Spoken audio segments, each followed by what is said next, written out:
Buenos días a todos. Vamos a empezar el último Ecopodcast. Ya de todos no habrá más, desgraciadamente. Han sido 12. Yo considero que han sido bastante interesantes, pero bueno. En lo que se refiere a este, va a ser un pequeño recopilatorio de todo el bloque de biodiversidad y paisaje. Como siempre, antes que nada decir que esta emisión, este Ecopodcast, forma parte del proyecto PAC Gaia de Journey, cofinanciado por la Unión Europea, y que las opiniones y puntos de vista expresados solo comprometen a sus autores y no reflejan necesariamente los de la Unión Europea. Ni la Unión Europea ni la autoridad otorgante pueden ser considerados responsables de ellos. Y aquí a mi lado un día más también Jacobo Feijó. ¿Qué tal, Jacobo? ¿Cómo estás? Muy bien, ya dispuesto a cerrar los Ecopodcasts, los echaremos de menos. Ya hemos llegado, los echaremos de menos, ¿verdad? Sí, sí. Lo hemos pasado bien aquí preparando los temas. Haciendo reflexiones.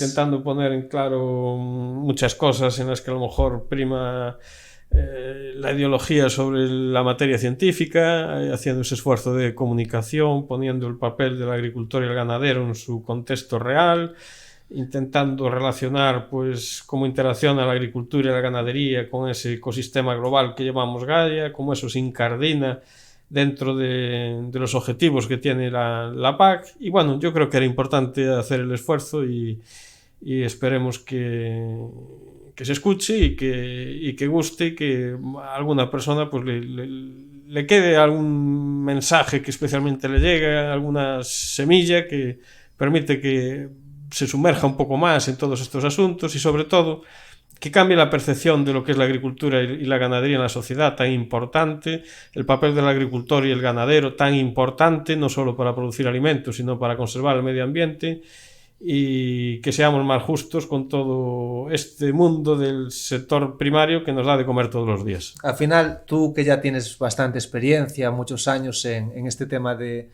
ejecutar proyectos, sí que es muy importante que a la gente, a la población objetivo, le resulte atractivo un proyecto, pero también es muy importante que para el equipo que ejecuta los proyectos sean las actividades divertidas, ¿no? Y yo creo que ha sido un formato muy interesante y muy entretenido para toda la gente que trabaja en este proyecto, ¿no? Bueno, yo lo noto mucho con las actuaciones musicales, ¿no? Si en una orquesta los músicos lo están pasando bien, la música sale bien, exactamente. Y transmite y comunica mucho mejor. Es fundamental disfrutar con lo que se hace, con el trabajo que se hace. Es una bonita analogía. Somos como músicos de la PAC. Efectivamente. Y lo importante no es tanto que haya un director de orquesta como que haya una partitura, una buena partitura. Anótalo para futuros proyectos. ¿No? Meter ahí una relación entre banda musical y equipo de proyectos. Sí. Alguna gente incluso ha hecho la analogía de eso, de que Europa debe ser una orquesta, ¿no? Que cada país, pues no tenemos por qué ser todos a lo mejor un piano como Alemania, un violín como Francia. Tiene que haber diferentes instrumentos. Tiene que haber un clarinete y un oboe. Tiene que haber viento, cuerda, percusión. Y lo importante es que todos, siendo diferentes, toquemos la misma partitura en la parte que nos toca. Muy bien. Que no vayamos canciones distintas, ¿no? Claro, eso sería el caos. Teléfonos cacharrados. Bueno, venga, vamos con el tema que nos ocupa este podcast, que es lo que decíamos, el recopilatorio de todo lo relacionado con paisaje y biodiversidad, ¿no? Así es. Tú tenías apuntado para empezar que una reflexión climática, ¿no? La reflexión climática con la que siempre empezamos, aprovechando temas de actualidad, de cómo va el tiempo, poder introducir algún concepto, que es lo que llevamos haciendo en todo este Ecopodcast. Y hoy estamos en enero de 2024 y es una buena ocasión para reflexionar la diferencia entre tiempo y clima. Leí el otro día una frase, me gustó mucho. Decía, el clima es lo que esperas, el tiempo lo que tienes hoy. Y entonces, bueno, llevamos un mes de enero, estamos terminando ahora, con unas grandes oscilaciones. Hemos pasado unas semanas muy frías, incluso por debajo de la media, lo que sería un invierno normal, a tener unas semanas muy cálidas. Es que recuerdo con un podcast que hablábamos de las estaciones de esquí, hay bastante nieve. Sí. Y ahora estos últimos días... estuvimos batiendo récords de temperatura alta en muchas fina, localidades de España. Sí. 20 grados en enero en el norte de España y algunas zonas del interior, la verdad es que no es muy normal, en pleno invierno, ¿no? Entonces, todo esto nos sirve de excusa para hablar de las oscilaciones del chorro polar, que es lo que está marcando este invierno. Cuando bajan esos dedos de frío, llegan hasta la península ibérica en la estratosfera, pues tenemos repuntes del frío y de estas semanas de una temperatura por debajo de la media. Y cuando al revés, el chorro polar se debilita y si esas ondulaciones suben, deja un hueco para que suba el aire más intertropical hasta que llegue hasta las latitudes medias, como son las nuestras, la península ibérica y Europa, y tenemos esas semanas cálidas. Y también tenemos el tema de que todo esto refuerza que el anticiclón de las Azores tenga una posición más al norte de lo que debía de tener y bloquea la entrada de los frentes. Por eso ha dejado de llover. Y esto no es una buena noticia, porque si ahora en invierno no conseguimos los valores medios de precipitación, sobre todo en el interior de la península ibérica y más hacia el este, más hacia esa franja que llevamos comentando estas semanas, que empezaría Málaga, Murcia, Almería, Murcia y tira hacia todo por la costa valenciana hasta Cataluña. Ahí están teniendo unos déficits muy serios de precipitación acumulada. Ya no llovió bien el año pasado y si no se completa ahora las medias con unas buenas precipitaciones van a tener un problema. No sé si lo tienes controlado este tema, pero al final el tema de los embalses ¿están diseñados para que tengan una capacidad de aguantar excedente de un año para otro? ¿O se supone que es un consumo justo? ¿Cómo funciona? En principio, en España tenemos embalses muy holgados porque siempre hubo el problema de la sequía y de la torrencialidad de las precipitaciones, sobre todo en la España mediterránea, que llueve de golpe, llueve muchísimo. Sí, que se forman las cárcavas estas en los olivares. Sí, cuando hay la gota fría, etcétera. Y si no tienes una infraestructura para retener ese agua en ese momento en que te cae, se pierde porque se va al océano. La estás desperdiciando. En este caso iría al Mediterráneo, en la España mediterránea. Entonces, en España tenemos una gran infraestructura hidráulica que es fruto de muchas generaciones de trabajo y que nos permiten, bueno, pues que todo lo que son las sequías climáticas no siempre sean sequías hidrológicas. Y digamos que lo que está pasando estos últimos años sería que los embalses, pues de un año para otro se quedan a cero o quedan con incluso necesidad de un poco más de agua. Estamos perdiendo agua embalsada, la capacidad de embalsar está ahí, pero estamos perdiendo agua embalsada y en muchas situaciones no llega para los fines que hay programados. Digamos que, o sea, mi pregunta es, no hay ahorro de agua al final, ¿no? De un año para otro no te queda un excedente.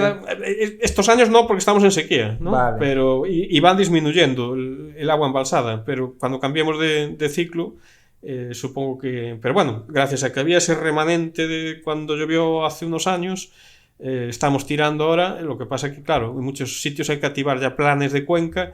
No sabemos cuándo va a volver a llover para que no entrar en problemas estructurales de suministro, sobre todo de cara al verano. Vale, muy bien. Bueno, dicho esto, porque creo que ya está, ¿no? El tema de la reflexión. Sí, yo creo que estos conceptos son valiosos porque permiten acercar la complejidad, no sé si del clima, pero al menos del tiempo. Y bueno, es importante que nos familiaricemos, sobre todo Como dijiste, el clima es lo que se espera y el tiempo lo que tienes. El clima es lo que se espera y el tiempo lo que tenemos, sí. La frase esa que leí que me gustó mucho. Vale, ahora iríamos con un poquito la diferencia entre paisaje y ecosistema, ¿no? Sí, que son lo mismo, pero tienen sus diferencias. Sí, entrando en el tema ya específico del paisaje, lo comentamos también en algún ecopodcast dedicados a esta área temática.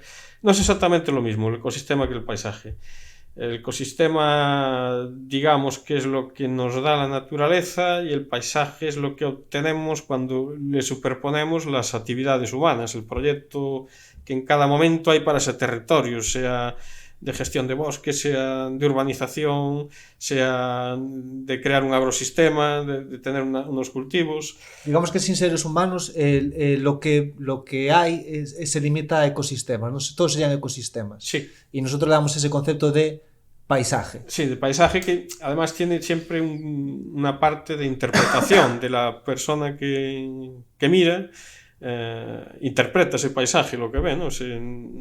Y tiene un factor cultural evidente, no es lo mismo alguien que en La Mancha vea un paisaje, si no conoce el Quijote, así lo conoce, va a interpretar o conoce los poemas dedicados a Soria de Machado, ¿no? Pues es distinto, siempre hay un factor subjetivo que es cultural, de interpretación, que añade un valor al paisaje. El paisaje es el componente subjetivo de los ecosistemas. Más o menos. Bueno, sí, podría ser una aproximación, una definición. El ecosistema está puramente definido por las características físicas, que suele ser la gea, la roca madre. No es lo mismo tener pues una roca básica que una ácida, tener un granito que tener una roca sedimentaria, porque va a producir unos suelos diferentes. No es lo mismo un relieve de zona llana que un relieve en pendiente, en altura de montaña, porque va a haber unas características distintas para los seres vivos. Hay unas características geográficas, no es lo mismo que un ecosistema está en una latitud que en otra, una latitud más tropical que en otra más al norte o incluso polar, y después dentro de esa parte física de que estamos diciendo de cómo es el suelo, de cómo es el relieve y de dónde se encuentra, está por encima el clima, por supuesto, la variedad climática, y todo ese conjunto entre el clima y esa realidad geofísica. Sobre eso es donde se desarrolla la comunidad biológica del ecosistema, la flora y la fauna, que va a ser diferente en función de sus... No vas a tener, es el producto, ¿no? Es el producto, no vas a tener la misma flora en un desierto que en una zona tropical donde el clima es diferente, ni sobre lo que decíamos antes, un valle, una ladera o una montaña, ¿no? Entonces, a eso de esas características físicas y la comunidad biológica superponemos siempre el flujo de energía que caracteriza el ecosistema, de esa energía primaria del sol, que da una productividad primaria en seres autótrofos, en plantas, sean macro, micro, después una productividad secundaria de animales herbívoros. Se crea una pirámide de circulación de la energía característica de cada ecosistema en función de la energía libre que circula, esa energía, esa parte de la energía que puede ser transformada en trabajo y en biomasa, ¿no? Eso es el ecosistema. Y el paisaje, como decíamos, hay que superponerle a ese ecosistema que es así, está así definido, pues ese proyecto humano y ese factor cultural, ¿no? Incluso, pues yo qué sé, aún interaccionando, aunque tengamos un alledo, una masa arbolada, no va a ser el mismo paisaje si ese alledo lo tratamos, lo cortamos de joven a lo cortamos muy de adulto. Si tenemos un pinar, el paisaje va a ser distinto. Si se regenera con unas grandes cortas a hecho, que en un momento dado pues no vemos pinos a la vista porque los hemos cortado en 100 hectáreas, que si esos pinos se cortan por franjas, por tramos, o los cortas dejando pues los últimos 10 años unos árboles padre muy grandes para que semillen, y una vez que empieza a germinar por debajo cortamos esos árboles padre. Ahí están todos esos matices que hacen que el paisaje no sea exactamente lo mismo que el ecosistema. Muy bien. Entonces, el paisaje, digamos que tiene elementos naturales y culturales, ¿no? Exactamente, y sobre ambos hay que incidir. Los elementos culturales muchas veces son etnográficos, que tienen que ver con la prehistoria, con menires, con castros. Lo que hablabas de los castillos, ¿no? Que no sé, la Castilla no sería lo mismo sin los castillos. Efectivamente, eso tiene un patrimonio cultural que refleja pues todas las fases de la historia por las que pasó ese territorio. Por eso España es tan rica en elementos culturales del paisaje, porque tenemos una historia que se remonta, bueno, pues desde los fenicios, griegos, cartagineses, romanos, todos los eventos de la Edad Media, después la invasión islámica, después todos los avatares del Renacimiento, de la Ilustración.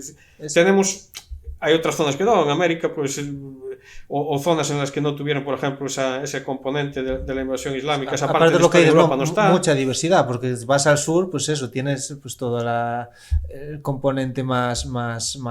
Sí, y en la Alta Edad Media, por ejemplo, pues nosotros aquí tenemos el románico, y en el sur de España no, porque claro, ese elemento tienen otras cosas, tienen alcazabas, tienen mezquitas, tienen... y en unas zonas se primaba, pues había regadíos, en otras no, ya desde tiempos, bueno, prácticamente desde los romanos, que fueron los grandes ingenieros, ¿no? que crearon ya unas infraestructuras, esas calzadas, esos sistemas de regadío. Me acabo de acordar, no viene mucho al tema, pero ya lo aprovecho. El otro día en una entrevista decía un científico, no sé cómo lo verás, decía, el clima que tendremos aquí en 1000 años o en 100 años, claro, es que no recuerdo bien, es el que hay hoy en día en 1000 kilómetros al sur. Que son de estos claro, sí. A ver, al final es muy fácil decir, no, en 70 años la cosa estará así. Y si no me reclamas. Claro, y si no, ya ajustaremos cuentas que igual ¿sabes? No se sabe, pero sí. Me pareció curioso, ¿eh? Sí, puede ser que haya una tendencia a que, digamos, lo que tenemos al sur vaya subiendo hacia el norte. Sería coherente con un proceso de calentamiento. De todas maneras, las latitudes... Lo hemos insistido también en muchos ecopodcasts, según la latitud que tenemos unas fuerzas, digamos, puramente cósmicas, físicas, que son diferentes. Entonces, en las latitudes medias tenemos dado la inclinación del eje de la Tierra... Sí, lo que hablas de que al final vamos cambiando el eje, ¿no? Sí, se van a formar depresiones sí o sí, que van a ir de oeste a este... por la fuerza de Coriolis y todo esto, en la atmósfera van a seguir entrando frentes, podrán ser mayores o menores, podrán tener un efecto mayor o menor de bloqueo del anticiclón de las Azores, como decíamos antes, pero bueno, cada latitud, por razones cósmicas, va a tener una serie de elementos climáticos más o menos constantes que van a seguir ahí, metiendo humedad, metiendo lluvia en los continentes, siempre de oeste a este, viniendo del océano, o sea que yo creo que estas afirmaciones hay que matizarlas siempre. Bueno, en cuanto a lo que me decías de la riqueza cultural, ¿no? De este tema de que cada zona tiene sus... por las alcazabas, luego hay castillos, castros celtas, tenemos un poco de todo, ¿no? Hay una serie de patrimonio que tiene que ver con las ciudades, pero hay otro que está en el rural. Y ese patrimonio que está en el rural, unas veces, digamos, es puramente que tiene que ver con... artefactos o construcciones que nos han dejado nuestros antecesores y otras veces tienen que ver con paisajes, digamos, con la expresión física de lo que es el resultado, pues, de una deforestación masiva o de un territorio en el que se quemaba o en el que se practicaba una ganadería trashumante o en el que había unos aprovechamientos con unas especies tradicionales como puede ser el olivo, etc.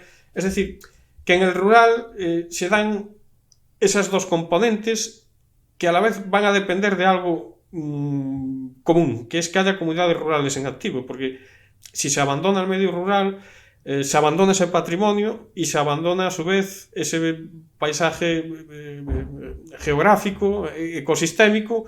Si se deja de tener ganado una dehesa, obviamente esa dehesa va a evolucionar de otra forma, ¿no?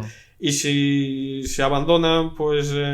un castillo, se abandona un tipo de arquitectura del rural porque se marcha la gente, eso se viene abajo y perdemos ese patrimonio. Entonces, la PAC tiene también una incidencia que no es, digamos, puramente productiva, que tiene que ver solo con la agricultura y la ganadería, sino que intenta que el rural funcione como un todo y que esas cosas adicionales y que dan un valor al rural, en este caso el paisaje, en este caso elementos culturales, que hay cosas que son inevitables, ¿no? Porque yo entiendo que con el transcurso de los años y que la tecnología aumenta y mejora las condiciones de trabajo, pues hay ciertas prácticas que se van a perder. Claro. Hay ciertas prácticas que es inevitable que se pierdan. ¿Qué hacemos con los vallados de piedra del norte de España, de Cantabria, de Galicia, o los de Segovia, que a mí esa zona me llama mucho la atención, que se tienen muy bien. Es una riqueza cultural y paisajística, pero que son un estorbo para un tractor, digamos. ¿Qué hacemos? Los derribamos para que el tractor suba y baje, tal. ¿Qué hacemos con esos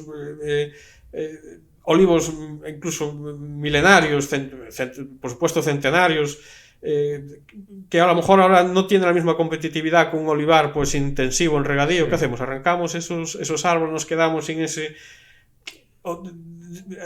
hacemos evolucionar puramente el paisaje y lo que vemos hacia... A costa del patrimonio. A costa del patrimonio, y buscando solamente lo que es la productividad pura y dura, digamos, de lo que serían pues prácticas agrarias, ganaderas o forestales, o buscamos un compromiso medio e intentamos ser igualmente, tener una agricultura y una ganadería actualizada, pero que sea compatible con la conservación de esos elementos culturales. Ahí la PAC y la sociedad europea, digamos, apostó por lo segundo, ¿no? Por compatibilizar. Por un equilibrio, ¿no? Por ese equilibrio. Entre producir y vivir tiempos actuales y respetar todo lo que nos llevó a este punto, ¿no? Correcto. Muy bien. ¿Y qué medidas serían entonces? ¿Cómo está encarnado esto en la PAC? Eso es. Bueno, lo primero, indirectamente, en el sentido de que la PAC apuesta por que haya comunidades rurales vivas, activas, que la agricultura y la ganadería siga gestionando el territorio, y en tanto en cuanto el rural esté habitado, se generen las condiciones para que esté habitado y en activo, vamos a tener personas y vamos a tener habitantes que se van a poder hacer cargo de una forma u otra de mantener ese paisaje, de evitar el abandono y las consecuencias desastrosas del abandono. Directamente ya con pagos compensatorios, ¿no? Podemos poner ejemplos, por volver al tema de los olivos, pues si en una zona de olivar tradicional tiene un rendimiento menor que lo que pueda ser una explotación moderna con nuevas variedades plantadas pues para optimizar la recogida mecanizada, para tener un riego por goteo, etc., pero tiene ese valor cultural, esos árboles milenarios, pues la PAC prevé medidas de que pueda haber, como siempre, unos pagos compensatorios que indemnicen al agricultor que mantiene esos elementos que son menos competitivos, pero por esa diferencia de rendimiento tendría un pago, ¿no? La PAC se hace cargo de eso. Y después estarían ya eso ya más dentro de lo que sería agricultura y ganadería, que podríamos poner ejemplos también con la ganadería y conservación de elementos tradicionales, como pueden ser en Galicia los fosos, aquellos que se utilizaba para la captura del lobo. Sí, o los majanos ya más en Castilla. Exactamente. Y después ya está lo que está fuera de la agricultura y la ganadería, pero que es desarrollo rural, que son ya medidas orientadas a la conservación de elementos singulares, patrimoniales del paisaje, de manera que no solo se conserven, sino que se puedan poner en valor para que puedan ser accesibles, visitables, para que generen un incentivo para ir a visitar una zona y que se desarrolle el turismo rural. Normalmente cada zona en España tiene sus elementos tradicionales, característicos, que además suelen atravesar, lo que decíamos antes, muchas épocas históricas, porque pueden convivir desde elementos prehistóricos en castros, en túmulos, hasta miliarios romanos, campamentos romanos, hasta después el románico o una herencia de la España islámica, de todo, ¿no?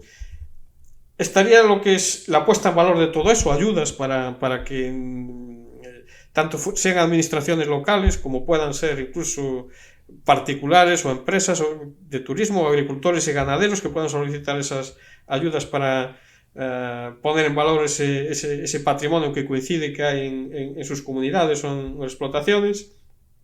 Y después ya tenemos los planes específicos de la Red Natura 2000, que ahí sí que suele haber ayudas adicionales para todos estos elementos culturales complementarios que están en las zonas de Red Natura, pues tengan una puesta en valor.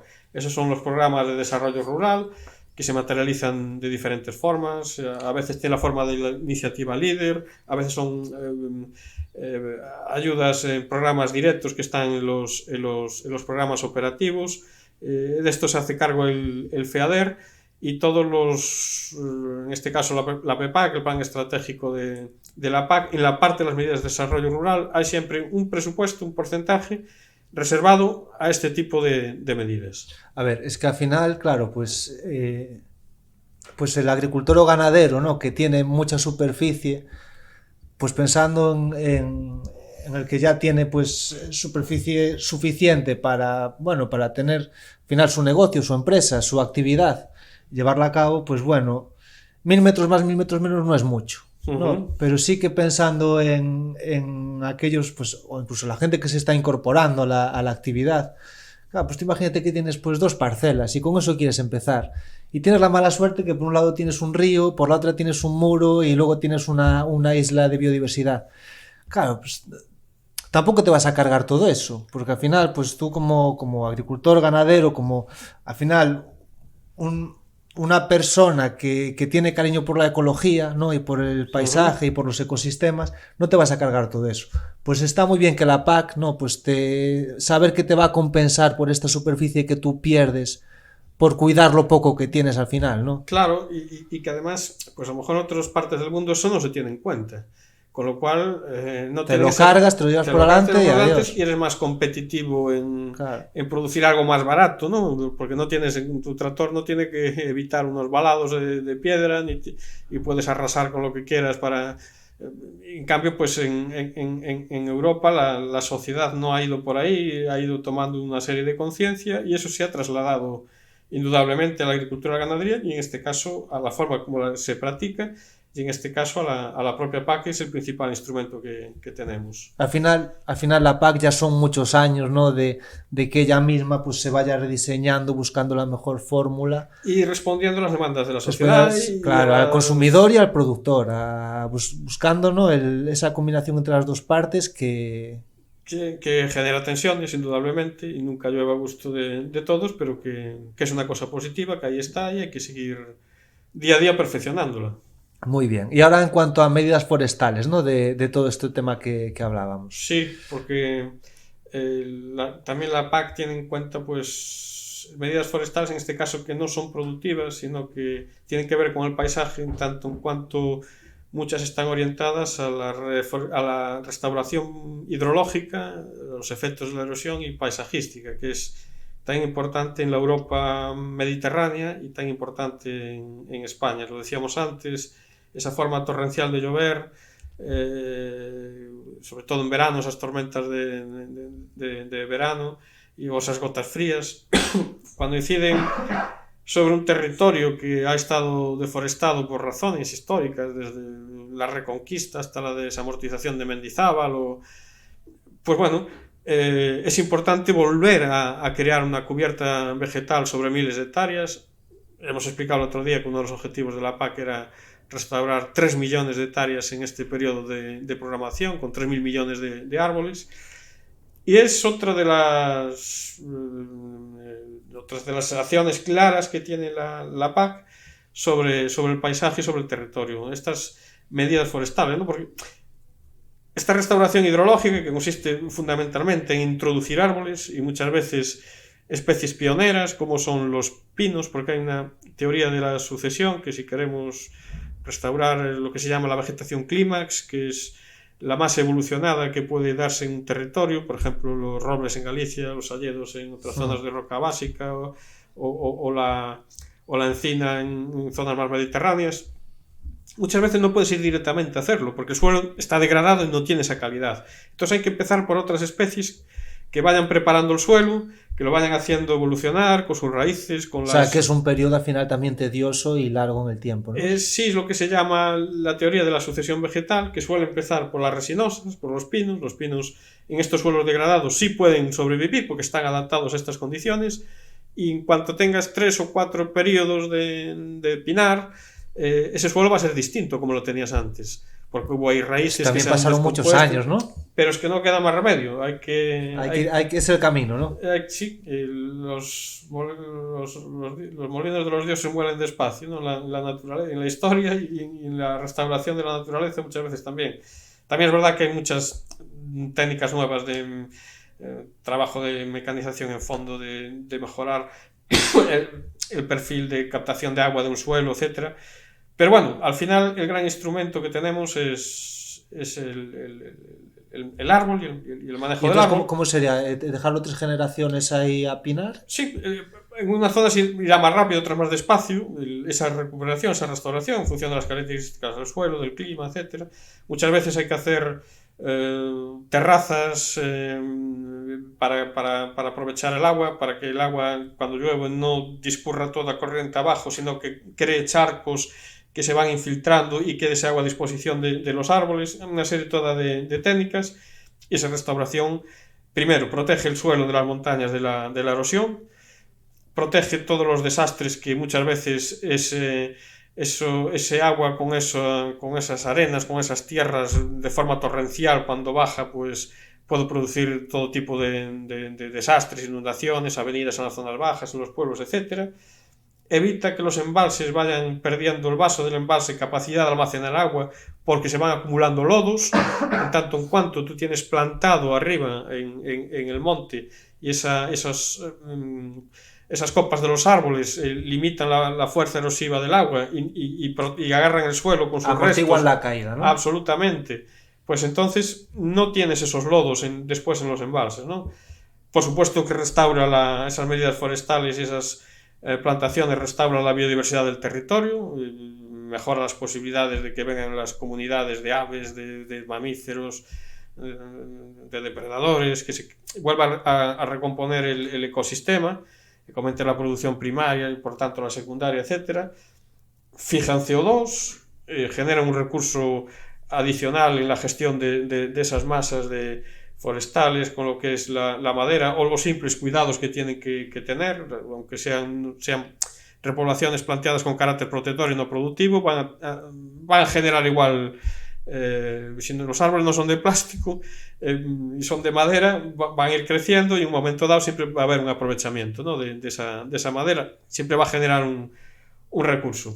Vale. Y entonces es un ejemplo más de cosas de la PAC que tienen incidencia en la restauración del paisaje y en la biodiversidad. Vale, bueno, al final, resumiendo un poco todo esto, nos quedamos con que la PAC, ¿no? Pues tiene medidas pues para respetar la conservación de todos estos elementos propios de los territorios que tan importantes son culturalmente y también para la vida propia de las zonas, ¿no? Para respetar la fauna local y la flora local. Sí, y que la PAC, digamos, que pasa la frontera de lo que es puramente agrícola, ganadero, forestal, para tener un enfoque también, digamos, rural, que tiene en cuenta la complejidad y otros factores del mundo rural, como serían todos estos elementos del paisaje y elementos patrimoniales, etcétera, que es necesario proteger, que es necesario poner en conexión con la forma en cómo se practica la agricultura y la ganadería, que es necesario poner en conexión con las comunidades rurales para que les den un uso adaptado a lo que es la sociedad hoy día del siglo XXI y que permita su conservación y que sigan ahí estando para el disfrute de toda la sociedad y enriqueciéndonos culturalmente y recordándonos quiénes somos y de dónde venimos y bueno, que no perdamos esa visión histórica ni perdamos esa memoria de nuestros ancestros, que son los que al final nos han legado el territorio y los que han configurado nuestra cultura. Al final es todo una rueda, ¿no? Porque ya no directamente, como lo pueden hacer la PAC con ayudas para estas superficies de elementos del paisaje y ayudas a medidas forestales, como decíamos, pero bueno, pues también con ayudas como puede ser a la incorporación de jóvenes agricultores o a la modernización de explotaciones, al final no deja de ser otra forma, ¿no?, de ayudar a la conservación de estas comunidades rurales y de que el rural esté vivo, ¿no?, que se mantenga organizado y que tenga una actividad, ¿no? Sí, y las únicas sociedades que avanzan son las sociedades que están cohesionadas. Tiene que haber siempre insiste mucho en eso, las políticas europeas, la cohesión económica y social, que parece una frase así un poco abstracta, pero no, tiene mucho sentido. Quiere decir que tenemos que crear las condiciones en la economía, en la sociedad, en las instituciones, en Europa, de manera que cuando a un sector de la población le vaya bien por lo que sea y tira hacia arriba, pues esas conexiones todas tiren hacia arriba de esa otra parte de la sociedad que a lo mejor no participa en ese momento de esas ventajas. Y viceversa, cuando hay una crisis o pasa cualquier cosa y una parte de la sociedad pues tira para abajo, digamos, pues esas ligazones hacen que que no caiga. No caiga, porque nos agarremos y bajamos todos un poquito, pero no una parte mucho, ¿no? Yeah. Y entonces tiene que haber también una cohesión territorial y una cohesión rural-urbano. Y la PAC trabaja también esa parte de la cohesión económica social en la variante territorial y en la variante de cohesionar lo rural con lo urbano. Cuando en lo urbano las cosas vayan bien, eso que tiren el rural hacia arriba, y cuando en el rural las cosas vayan bien, pues que tiren del conjunto de la sociedad, y si en el urbano o rural van mal y una de esas partes tiende a bajar, que seamos todos los que, porque precisamente tenemos esas instituciones, esas relaciones y esa concepción de la economía y de la sociedad, podamos apoyarnos unos en otros. ¿Hay la infraestructura técnica y cultural suficiente como para que se mantenga esta... Yo creo que es uno de los grandes tesoros de la mentalidad europea, ¿no? Y que nos ha permitido siempre liderar en la historia, pues, en diferentes... Pero siempre ha habido esa parte de que en los últimos años, los últimos siglos se materializó en la creación de una clase media, que quiere decir que hay una preocupación porque hemos entendido como sociedad que para que a una parte le vaya bien nos tiene que ir a todos bien, porque al final, como una parte le vaya mal, nos vaya a todos mal, y en eso consiste construir la cohesión económica y social, que ya digo que muchas veces parece una frase abstracta, pero que podemos materializarla en ejemplos concretos y nos puede dar la pista de por dónde yo creo que tendremos que ir, que apostar como sociedad por el futuro, y esa cohesión territorial y esa cohesión rural-urbano es fundamental para conseguir esa cohesión económica y social. Muy bien, Jacobo. Pues te voy a decir, yo creo que ya hemos visto todo y que hemos llegado ya al final de los podcasts. Ajá. Que ojalá se repitan en futuros proyectos porque son muy entretenidos. Y no sé si quieres aportar algo a... Bueno, yo como siempre saludar a los agricultores, a los ganaderos y recordar al conjunto de la sociedad bueno, que yo creo que tenemos que hacer un esfuerzo muchas veces por saltar sobre clichés y sobre ideas preconcebidas y volver a mirar con nuevos ojos a la agricultura, a la ganadería dentro de este contexto que hemos llamado incluso Gaia, ¿no? De ecosistema global, como la agricultura y la ganadería tienen su papel también en eso. Valorar al agricultor, al ganadero que da de comer a los 8.000 millones de personas que somos en el mundo, que no dejamos de crecer. Que estamos haciendo yo creo que bien las cosas en la Unión Europea, porque estamos sabiendo compatibilizar la conservación del medio ambiente y la producción de alimentos, que bueno, eso se tiene que hacer a una velocidad adecuada, sin tampoco poner el carro delante de los bueyes, que esa metáfora tan rural, que las cosas que nos pidan a los agricultores, a los ganaderos, tienen que ser posibilistas, que cuando nos piden que renunciemos a algo, tengamos desarrollado, pues si nos piden que renunciemos a un tratamiento de una enfermedad de un vegetal, pues que nos tengan una variedad resistente, ¿no? O nos tengan una alternativa. Un plan, ¿no? Un plan, que vayamos al ritmo que tenemos que ir. Y la sociedad, de verdad, que cambie esa mirada sobre el mundo rural y sobre el agricultor y el ganadero, que tiene muchas veces... y a veces son porque hay grupos de interés que les interesa que haya esos puntos de vista distorsionados a la sociedad, que muchas veces no se entiende, que son fundamentales, que son indispensables, que nos dan de comer y que también están haciendo una pieza fundamental para actuar sobre el territorio y salvaguardar ecosistemas globales y hacer las cosas de forma sostenible. Muy bien. Bueno, Jacobo, pues nada, los podcasts acaban, pero PAC Gaia sigue girando. Hay que dar a la red. Muy bien. Nada, muchas gracias a todos, gracias a ti, Jacobo, y nada, un saludo, te dejo a ti el adiós definitivo. Pues el adiós definitivo es un abrazo a todos los agricultores y ganaderos de España, que tanto hacen por darnos de comer y por mantener un sector rural vivo. Mucho ánimo a los jóvenes y a la gente que empieza en el mundo rural, en la agricultura y en la ganadería, que a pesar de muchos nubarrones que hay sobre el horizonte, yo creo que más pronto que tarde va a salir el sol y se van a dar cuenta que han acertado con su vocación y con su elección de profesión. Un saludo. Un saludo.